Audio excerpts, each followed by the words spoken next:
मैं हूं कविता सिंह। इस वक्त दिल्ली के छत्तीसगढ़ भवन में हम मौजूद हैं और यहीं से आप देख रहे हैं हमारी ये खास पेशकश, क्योंकि मसला बहुत ज्यादा गंभीर हो चुका है। देखिए, रामनवमी के दौरान तस्वीरें आई थी, 2 राज्यों से वो तस्वीरें आई थी, बंगाल से आई थी, बिहार से आई थी, और फिर ये सवाल उठ रहा था कि इस तरीके से सांप्रदायिक तनाव क्यों फैलाया जा रहा है। और ऐन उस वक्त जब देश में चुनाव होने हैं, अलग अलग राज्यों में चुनाव होने हैं, और फिर वो सवाल सुलगने लगा है। वो इसलिए सुलगने लगा है क्योंकि आपको बता दें, पहले बंगाल और बिहार की बात हो रही थी, लेकिन अब तनाव वाली तस्वीरें कहां से सामने नहीं आ रही है। हरियाणा की अगर बात करें तो वहां पर धार्मिक स्थल के भीतर पहुंचकर हिंसा भड़काने की कोशिश की जाती है।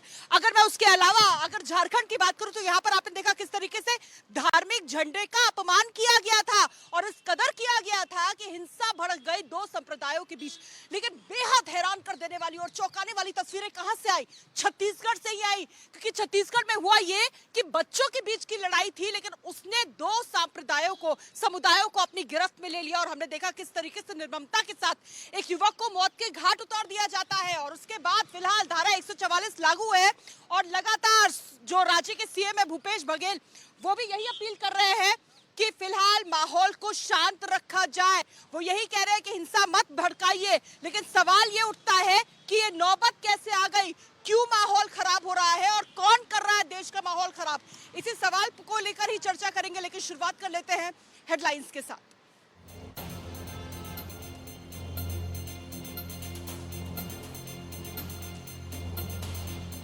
अरुणाचल प्रदेश में बोले अमित शाह, कोई भी हमारी सीमा पर आंख उठाकर नहीं देख सकता।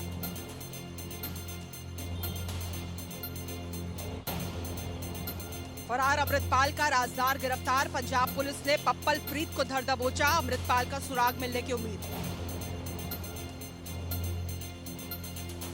बीएसपी अध्यक्ष मायावती का बड़ा ऐलान, अतीक की पत्नी शाइस्ता को नहीं देंगी मेयर का टिकट। उमेश पाल हत्याकांड में नाम आने के बाद लिया गया है फैसला। युवक की हत्या के बाद मेरठ के हस्तिनापुर में भारी बवाल, नाराज लोगों ने 6 आरोपियों के घरों को किया आग के हवाले।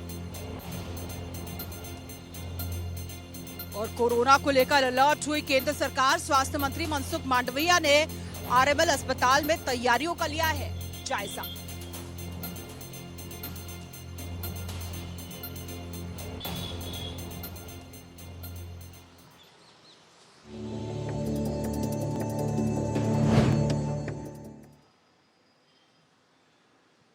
डेढ़ दशक से शांत रहने वाला राज्य एकाएक कैसे सुलगने लगा। बात हो रही है छत्तीसगढ़ की।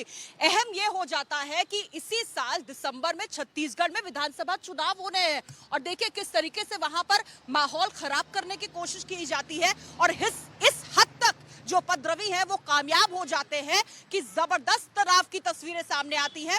और ये जो हिंसा भड़कती है, इसमें आपको बता दें 3 पुलिसकर्मी जख्मी हो गए हैं, धारा 144 लागू कर दी गई है।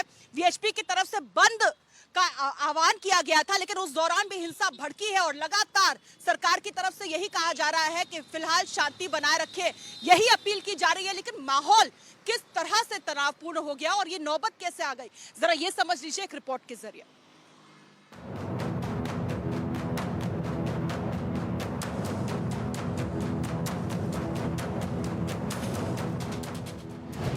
झारखंड, छत्तीसगढ़, बिहार, बंगाल और हरियाणा में हिंसा।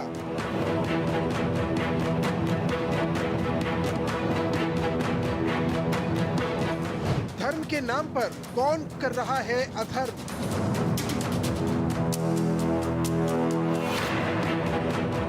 तो 9 बजे नमाज अदा कर रहे थे, तो अपने गांव के जो समुदाय के लोग हैं, गुज्जर समुदाय के, वे 25-30 बंदे थे।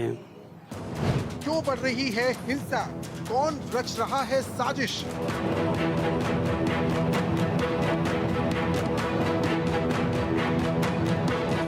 क्यों लगी है नफरत की आग? क्योंकि आ रहे हैं चुनाव। 2024 का चुनाव है, इसीलिए ये सब चीजें बीजेपी ही शुरुआत करवा रही है, किस तरह समाज में तनाव हो।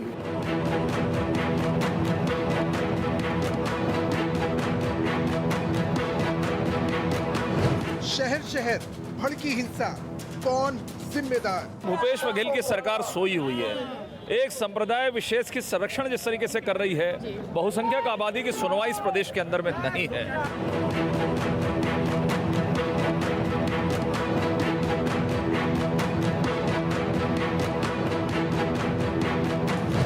हिंसा के पीछे कौन? पुलिस क्यों रही नाकाम?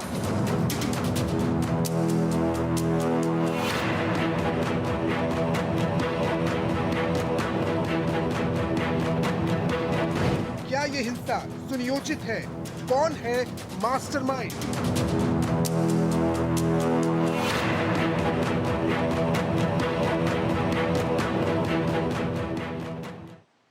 और इसी बेमेतरा हिंसा के ही विरोध में वीएचपी ने दरअसल आज बंद बुलाया है और उस पर क्या कहना है वीएचपी नेता संजय सिंह का, आइए आपको दिखाते हैं।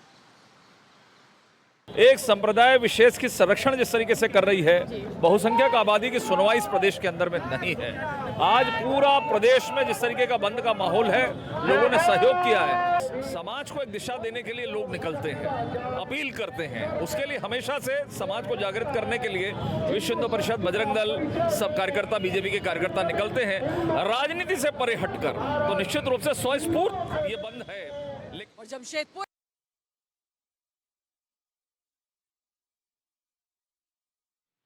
जरा देखिए,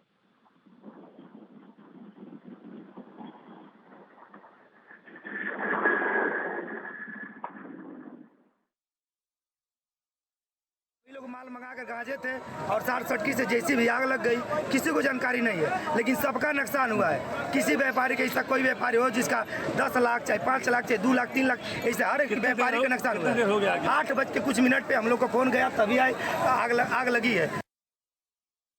नमाज अदा कर रहे थे। कितने लोग थे आप लोग? ये 15-20 जने थे, जिसमें छोटे छोटे बच्चे भी थे, बुजुर्ग भी थे और जवान भी थे। तो 9 बजे नमाज अदा कर रहे थे। तो अपने गांव के जो समुदाय के लोग हैं, गुज्जर समुदाय के, वे 25-30 बंदे थे, जो हत्था में हथियार, डंडे, चक्कू वगैरह लेकर आए, मस्जिद में आए, मस्जिद की लाइट तोड़ी, मस्जिद को तोड़ा, बंदों को मारे डंडे। कुछ बंदे ऐसे थे जो छोटे छोटे बच्चे थे, डर का ऊपर चढ़ गए, ऊपर से भी पीटते हुए लाए बच्चों को। तो बोल रहे थे कि यहाँ नमाज क्यों अदा कर रहे हो, नमाज अदा मत करो। अगले साल होना है लोकसभा चुनाव, उसके एंड पहले 2024 के महासमर से ठीक पहले पूरे देश को हिंसा की आग में सुलगाने की ये किसकी बड़ी साजिश है? 5 राज्यों से आई तस्वीरें आपको दिखाते हैं। ये 5 राज्यों से आई तस्वीरें देखकर आप समझ सकते हैं कि किस तरीके से अलग अलग राज्यों में ये तस्वीरें आपको दिखा रहे हैं। हिंसा भड़की है और खामियाजा आम नागरिक ने ही उठाया है इसका। चाहे बात छत्तीसगढ़ की हो, झारखंड की हो, हरियाणा की हो, बिहार, बंगाल तो रामनवमी से ही सुलग रहा था, लेकिन उसके बाद छत्तीसगढ़, झारखंड और हरियाणा में किस तरीके से रातों रात तस्वीर बदली है, हैरान कर देने वाली ये तस्वीरें सामने आ रही हैं। और सवाल भी यही पूछा जा रहा है कि कहीं ये किसी बड़ी साजिश का नतीजा तो नहीं है, क्योंकि चुनाव भी होने हैं और उसके पहले इस तरीके से माहौल खराब करने की कोशिश, कहीं कोशिश ये तो नहीं है कि सांप्रदायिक हिंसा भड़काई जाए, तनाव भड़काया जाए और वोट बैंक को अपने अपने साधने की कोशिश की जाए। जल्दी से रुक करेंगे, धनंजय गिरी प्रवक्ता बीजेपी हमारे साथ हैं और साथ ही साथ कांग्रेस प्रवक्ता उमाशंकर पांडे जी हमारे साथ हैं। उमाशंकर जी, छत्तीसगढ़ से जो तस्वीरें आई हैं वो वाकई हैरान परेशान कर देने वाली है, क्या कहना है आपका? ये नौबत कैसे आई? देखिए कविता जी, आपने बिल्कुल ठीक कहा। मैं आपको सुन रहा था कि चुनाव आ रहे हैं और कहीं ये साजिश का नतीजा तो नहीं। आप समझिए कि जब भी हिंदू मुस्लिम लड़ेंगे, जब भी सांप्रदायिक हिंसा होगी, जब भी लोगों में तनाव होगा, इसका नुकसान किसको है कविता जी, और इसका फायदा किसको है? आप अच्छी तरीके से समझ सकती हैं कि किसने पूरे भारत को जोड़ने के लिए 3500 किलोमीटर की पदयात्रा की और किस पार्टी के लोग हैं, उनके आनुषंगिक संगठन के लोग हैं जो तरह तरह के नारे गढ़कर इस देश में सांप्रदायिक सद्भाव बिगाड़ने का काम करते हैं। चाहे वो वेस्ट बंगाल का हो, वेस्ट बंगाल में अभी रामनवमी के दिन जो हुआ उसमें कौन पकड़ा गया, किसकी गिरफ्तारी हुई, कौन था वो सुमित जिसको गिरफ्तार किया गया? तो ये सबको पता है कि इस देश की एक पार्टी जिसका विधायक मुजफ्फरनगर में दंगा होता है तो वो बाकायदे अपराधी साबित होता है और उसकी विधायकी छिन जाती है। सबको पता है कि किस प्रदेश के मुख्यमंत्री के ऊपर दंगे भड़काने का केस चल रहा है। सबको पता है कि किस प्रदेश के उप मुख्यमंत्री के ऊपर सरकार की तो नहीं बनती है। उमाशंकर जी, जिम्मेदारी सरकार की तो नहीं बनती है? खुफिया तंत्र का सरकार फेलियर की तो नहीं, पुलिस की नाकामी तो नहीं, सरकार सवालों के घेरे में तो नहीं? देखिए, निश्चित रूप से सरकार का काम है, अगर ऐसी कोई लॉ एंड ऑर्डर सिचुएशन आती है, कहीं पर सांप्रदायिक दंगे, कुछ लोग भड़काकर वोट बैंक की राजनीति बनाना चाहते हैं, वोट बैंक की राजनीति करना चाहते हैं, तो सरकार उनसे सख्ती से निपटे। और भूपेश बघेल सरकार कमजोर नहीं है कविता जी। ऐसे शरारती तत्वों से, जो कुछ शरारती लोगों के द्वारा भड़काकर सांप्रदायिक सद्भाव छत्तीसगढ़ में बिगाड़ने की कोशिश कर रहे हैं, भूपेश बघेल सरकार किसी को बख्शने वाली नहीं है। आप देखिएगा, कार्यवाही शुरू हो चुकी है। धनंजय जी, सीधा इल्जाम आप पर है। धनंजय जी मेरे साथ है बीजेपी प्रवक्ता धनंजय जी, सीधा इल्जाम उमाशंकर जी की तरफ से यही है कि माहौल जानबूझ के खराब करने की कोशिश की जा रही है। कविता जी, साफ शब्दों में कांग्रेस प्रवक्ता ने एक्सेप्ट किया कि उनकी सरकार नाकारा है, नाकाफी है और नाकामिल है, क्योंकि दंगों के दाग तो कांग्रेस के दामन पे इतने लगे हुए हैं कि उसकी गिनती ही मुश्किल है। इस देश को पता है कि दंगे के दाग कांग्रेस के दामन पर इस तरह से लगे हुए हैं, और कांग्रेस के नेता 84 के दंगों में, जब तक राजीव गांधी ने कहा था कि जब बड़ा पेड़ गिरता है तो धरती हिलती है। इस देश की जनता इस बारे में अच्छे से पता है कि तुष्टीकरण का तेल से कांग्रेस इस देश में दंगों का खेल चलाते रही है, और कांग्रेस की यूएसपी ही यही रही है। इसलिए इस देश और प्रदेश की जनता ये जानती है कि जब तक ये तुष्टीकरण के तेल से जो दंगों का खेल चलाने की कोशिश कांग्रेस कर रही है, और जो तमाम कुत्सित प्रयास किए जा रहे हैं इस देश में, जहां एक और प्रधानमंत्री नरेंद्र मोदी कहते हैं सबका साथ, सबका विकास, सबका प्रयास और सबका विश्वास, वहीं दूसरी ओर प्रधानमंत्री रहते मनमोहन सिंह कहते हैं इस देश पर के संसाधनों पर पहला हाथ फैलाने का है। जब ये बांटने की राजनीति करना है, कांग्रेस की यूएसपी ही रही है। कांग्रेस का कार्य, पहले देश को कांग्रेस ने बांटा, फिर वो नेहरू क्षमा याचना यात्रा मान निकाल देते, लेकिन वो कोई पद यात्रा नहीं कर रहे थे, वो पद के लिए यात्रा कर रहे थे। जब इस देश का जनमानस, इस देश का आम जन जान गया कि कांग्रेस के कुल कारगुजारियों को, कांग्रेस के काले कारनामों को इस देश की जनता ने जब समझ लिया, तब पांव पांव पैदल पैदल घूमने लगे राहुल गांधी। वो बापू की तरह कोई डांडी यात्रा नहीं थी, उस समाज के लिए कोई यात्रा नहीं थी, वो पद पाने की लालसा में यात्रा थी। लेकिन उस लालसा से भी उस लाल का कुछ भला नहीं हो पाया, क्योंकि वो विदेश में जाकर के देश को तोड़ने का काम करते हैं, देश को डिमीन करने का काम करते हैं। चुनाव होने वाले हैं धनंजय जी, इसी साल दिसंबर में छत्तीसगढ़ में चुनाव होने वाले हैं। बीजेपी की तरफ से यही कहा जा रहा है कि 1.5 दशक से हमारा शासन रहा, कभी ऐसा माहौल खराब नहीं हुआ, फिर इसी वक्त क्यों हो रहा है? आप उत्तर प्रदेश में उठा के देख लीजिए, उत्तर प्रदेश में हमारी सरकार है। जब रामनवमी का जुलूस निकलता है तो अल्पसंख्यक समुदाय उस पर फूल बरसाता है, और दूसरे जगह जब हमारी सरकार नहीं, वहां पत्थर बरसाता है। क्यों? अकलियत को क्यों? क्योंकि ये तुष्टीकरण का खेल खेलते हैं, ये समाज को प्रवोक करते हैं, उनको कहते हैं कि तुम विशेष हो, तुम्हारे साथ हम खड़े। जब बंगाल की मुख्यमंत्री खड़े होकर के कहती हैं कि अमुक को कुछ हुआ तो मैं किसी को छोड़ूंगी नहीं, जब बिहार का मुख्यमंत्री जाकर टोपी लगाकर उनके साथ बैठ जाता है, जब कुर्सी पर बैठा हुआ व्यक्ति पद चिंतन करेगा। जी धनंजय जी, आपने इल्जाम लगाया, जवाब सुन लीजिए जी। जी देखिए, पहली बात तो इन्होंने 84 दंगों की बात की, कांग्रेस पार्टी ने 84 के दंगों पर माफी मांगी है। दूसरी बात, इनसे पूछे, इन्होंने उन्हीं सिखों को किसान आंदोलन में एक तरफा खालिस्तानी, देश विरोधी और गद्दार कहा, उसके लिए माफी कब मांगेंगे ये? एक बात।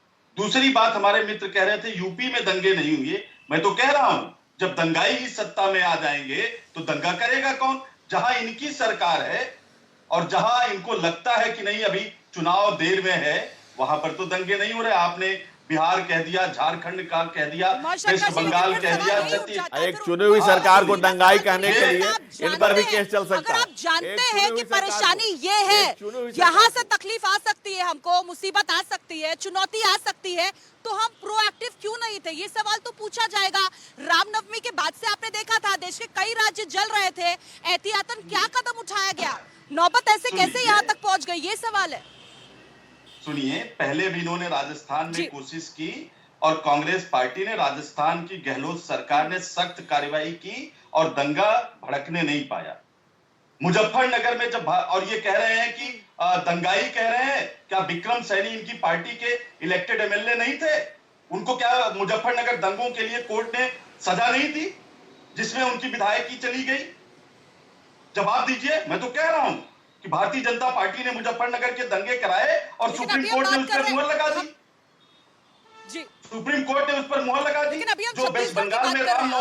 रामनवमी जी जी जी उसमें वेस्ट बंगाल पुलिस ने सुमित को गिरफ्तार किया है।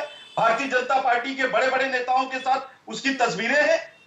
तो कौन है दंगाई फिर? या तो वेस्ट बंगाल पुलिस झूठ बोल रही है, या तो माननीय सुप्रीम कोर्ट ने इनके विधायक को दंगा भड़काने का आरोपी मान के 5 साल की सजा सुना दी। तो क्या सुप्रीम कोर्ट झूठ बोल रही है? देखिए, बहुत स्पष्ट है कविता जी, आप इस बात को समझिए कि जब भी देश में नफरत की राजनीति होगी, उसके पीछे नफरत फैलाने वाले लोग होंगे। और मुझे ये कहने की जरूरत नहीं है कि इस देश में नफरत फैलाकर सत्ता की रोटी कौन सेकना चाहता है, कौन हिंदू मुस्लिम के बीच वैमनस्यता फैलाना चाहता है, कौन सवर्ण और दलितों को, ओबीसी को एक दूसरे के सामने खड़ा करने का काम करता है, और कौन जातिवार सम्मेलन करके जातियों के बीच नफरत फैलाकर इस देश को तोड़ने का काम करता है। और दूसरी बात मैं कह दूं, अब चुनाव आ गए, सीधे शब्दों में कांग्रेस पार्टी, हाँ वो तो समझ रहा हूं, वो गोधरा कांड भी याद कर लीजिएगा थोड़ा सा, वो मुजफ्फरनगर कांड में आपके विधायक दोषी हुए, मैं फिर रिपीट कर रहा हूं। उस पर सुप्रीम कोर्ट से डिसीजन आपने नहीं सुना है। चुनाव है तो तनाव है, चुनाव है तो तनाव है, खामियाजा हर बार आम आदमी ही क्यों भुगतेगा, ये बड़ा सवाल है। और देखिए आपके जवाब में ही एक और जवाब भी छिपा हुआ था। आपने कहा राजस्थान में भी माहौल खराब करने की कोशिश की गई, लेकिन जो राज्य के सीएम थे वो प्रोएक्टिव थे, साजिश कामयाब नहीं हो पाई। यानी कि यहाँ पर कहीं ना कहीं भूपेश बघेल फेल हो गए क्या, ये भी एक अहम सवाल उठ जाता है। अब जल्दी से रुक करूंगी, वरिष्ठ पत्रकार अवधेश कुमार हमारे साथ स्टूडियो से मौजूद है। मैं आऊंगी आपके पास, जल्दी से रुक करती हूँ क्योंकि अवधेश कुमार जी भी हमारे साथ मौजूद है, दशकों का इनका अनुभव है। अवधेश जी, तस्वीरें जो आ रही है देश के अलग अलग कोने से, ये तस्वीरें विचलित कर देने के लिए काफी है, क्योंकि अभी तो विधानसभा चुनाव होने, अगले साल महासमर है, 2024 का महायुद्ध है। अगर उससे पहले अगर माहौल इस तरीके से खराब करने की साजिश का आगाज भी हो जाता है तो अगले साल तो और ज्यादा परेशानी आ सकती है। आपको लगता है ये एक बहुत बड़ी चुनौती है तमाम राज्यों के सामने और राज्यों की सीएम के सामने? देखिए, ऐसा है कि एक संवेदनशील पत्रकार होने के नाते आप और हम विचलित हो सकते हैं, लेकिन पॉलिटिकल पार्टियां या कोई भी जो सच है उसको नहीं स्वीकार करेंगे तो इसका समाधान नहीं हो सकता है। अगर हम इसी प्रकार से पॉलिटिकल आरोप लगाते रहेंगे तो उसका समाधान नहीं है। जमशेदपुर में रामनवमी की जो शोभा यात्रा थी उस पर कहां हमले हुए? अगर हमले हुए उसके बाद वहां शांति स्थापना के लिए क्या किया गया? रामनवमी के जुलूस पर हमले हुए थे। आपको यह भी पता है जो मेरठ में हस्तिनापुर की घटना है, वहां किसने गोली मारी गई किसी युवक को, कौन था वो मारने वाला? तो अगर इस सारी घटनाओं को आप मिला करके देखेंगे तो ये तो स्वीकार करना पड़ेगा ना कि हमलावर कौन होते हैं। झारखंड में जो स्थिति है, जामताड़ा जिले में कुछ लोगों ने काफी क्षेत्र तक कहा कि भैया यहाँ शुक्रवार को छुट्टी होगी और शुक्रवार को छुट्टी करा दी पूरे क्षेत्र में। कुछ लोगों ने तय किया कि नहीं, यहाँ प्रार्थना ऐसे नहीं होगी, हमारे मजहब के अनुसार प्रार्थना होनी चाहिए। तो ये माहौल कौन क्रिएट कर रहा है? अब आप सबके लिए हमारे देश में बीमारी यह है कि कुछ भी होगा उसमें आरएसएस बीजेपी का नाम लो। पॉलिटिकल विरोध तो मुझे समझ में आता है, लेकिन अगर हमला करने वाले मुसलमान होंगे, उनको बताएंगे नहीं तो समाधान नहीं हो सकता है। कोई स्पष्ट बोलने के लिए ईमानदारी से तैयार नहीं है कि आज के तीनों जगह पर हिंसा की शुरुआत मुसलमानों की ओर से हो गई और इसको पहले से रोका जा सकता था। मेरठ का तो किसी को आइडिया नहीं था कि आके गोली मार देगा वहां। और जो कांग्रेस के प्रवक्ता कर रहे थे, मैं उस पर जाऊंगा नहीं। मुजफ्फरनगर दंगे का फैसला आया है, किसको किसको सजा हुई है सब सामने है। कहीं भी सुप्रीम कोर्ट ने किसी पार्टी को नहीं कहा है कि बीजेपी ने और फलाने ने दंगे करा दिए हैं। ये बिल्कुल, अगर हम इसी प्रकार से लड़ते रहेंगे तो जो ये रेडिकल एलिमेंट्स है, जिनको रेडिकलाइज किया जा चुका है मजहब के नाम पर, देश के मेजॉरिटी हिंदू और मुसलमान शांति से रहना चाहता है, लेकिन मुसलमानों के अंदर एक वर्ग को ये फैला करके कि बीजेपी आरएसएस, ये जो कट्टरता है ये इसीलिए हो रही है क्योंकि तुष्टीकरण की राजनीति हो रही है अवधेश जी, और कुछ पार्टियां आपदा में इसी तरीके से अवसर तलाश रही है। कविता ये हुआ है कि लंबे समय से मुसलमानों के अंदर कहा गया है कि मोदी सरकार आ गई है तो मुसलमानों के अधिकार खत्म हो जाएंगे, तुम्हारा नमाज पढ़ना बंद हो जाएगा, एक दिन तुम्हारी मस्जिदें छीन जाएंगी। तो ये जो आग लगाई गई है, ये मुस्लिम विरोधी है डर का माहौल बनाया दुनिया में, तो उसके कारण रेडिकलाइजेशन है। उस प्रकार से कुछ लोग हिंसक होके आ रहे हैं और ये भयावह परिस्थिति है पूरे देश में। और इसको स्वीकार किए बिना अगर बीजेपी आरएसएस कहते रहेंगे तो इन लोगों का मनोबल बढ़ता है कि हम हिंसा भी करेंगे तो हमारे खिलाफ कार्रवाई नहीं होगी, क्योंकि ये तो बीजेपी आरएसएस पर दोष चला जाएगा। तो इसीलिए मैं कह रहा हूं कि जो हिंसा कर रहे हैं वो तो अपराधी है ही हैं, उनको स्वीकार न करने वाले किसने हिंसा की है वो बड़े अपराधी हैं, क्योंकि इससे उनको बच निकलने का मौका मिल रहा है। उमाशंकर जी, इस बात से आप इत्तेफाक रखते हैं, क्योंकि ये तो बड़ी समस्या है, ये तो आने वाले वक्त में पूरे देश को दीमक की तरह निकल जाएगी ये समस्या। देखिए कविता जी, अवधेश जी ने जो बातें कही, आप समझिए वो क्या कह रहे हैं और कितने निष्पक्ष हैं। वो कह रहे हैं कि विधायक भाजपा का है, लेकिन सुप्रीम कोर्ट ने ये तो नहीं कहा ये भाजपा के लोग हैं।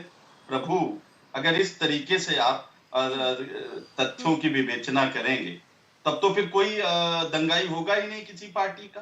बीजेपी का एमएलए को शंकर जी, अभी जो 5 तस्वीरें हम दिखा रहे हैं उन तस्वीरों को लेकर जी जी आप समझ रही है ना, हम तो पूछ रहे हैं कि उत्तर प्रदेश में जब भारतीय जनता, मेरा प्रश्न है, जब भारतीय जनता पार्टी विपक्ष में थी तो दंगे हो रहे थे, अब भारतीय जनता पार्टी विपक्ष में नहीं सत्ता में है, दंगे बंद हो गए।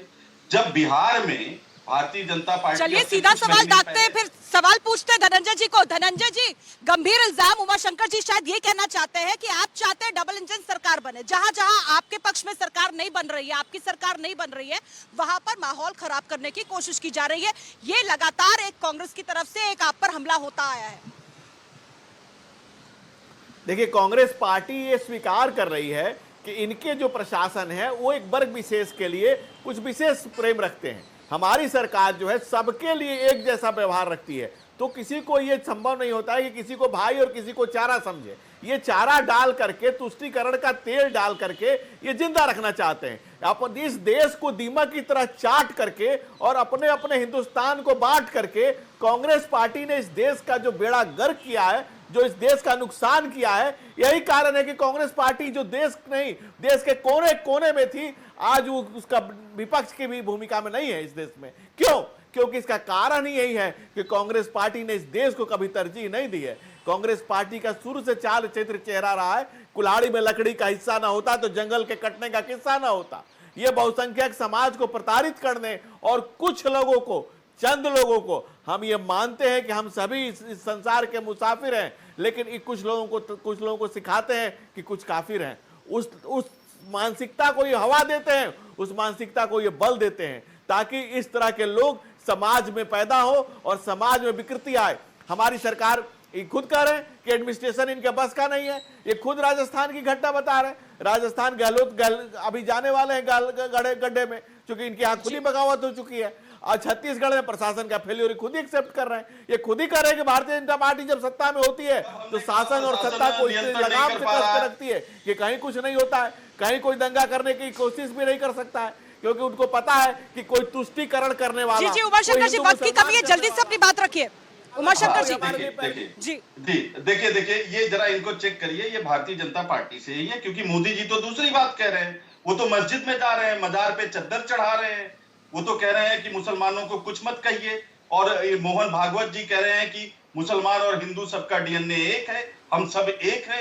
ये कैसा मोदी जी के खिलाफ सारे लोग एक हैं, बीजेपी के प्रवक्ता, लेकिन बांटने का काम कांग्रेस कर रही है। के खिलाफ क्यों बोल रहे हैं?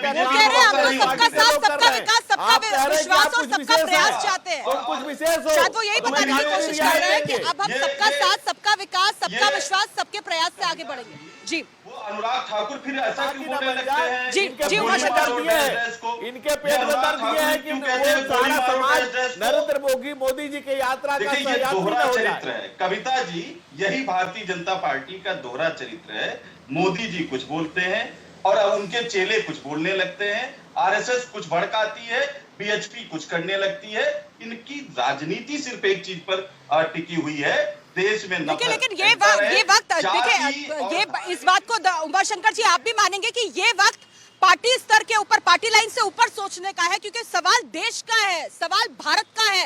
भारत एक्सप्रेस सुबह से ही अपील कर रहा है छत्तीसगढ़ में वहां की जनता से कि शांति बनाए रखिए। हमारे लिए बहुत जरूरी है कि देश का माहौल जो है वो अच्छा हो, क्योंकि वही होगा तभी देश प्रगति करेगा, वरना पाकिस्तान का हाल पूरी दुनिया देख रही है। तमाशा देखने में और ताली बजाने में कोई भी फिर पीछे नहीं हटेगा। हमारी जो ताकत है वो यही है कि हम विश्वास के साथ, पूरी ताकत के साथ सब एकजुट होकर देश के लिए आगे बढ़ रहे हैं। और इसीलिए देश विरोधी कोई भी होगा तो उसे कम से कम जनता तो नहीं बख्शेगी। जो कुछ भी हो रहा है वो जनता जनार्दन देख रही है और फैसला जरूर आएगा जब चुनाव होंगे और नतीजे सामने आएंगे।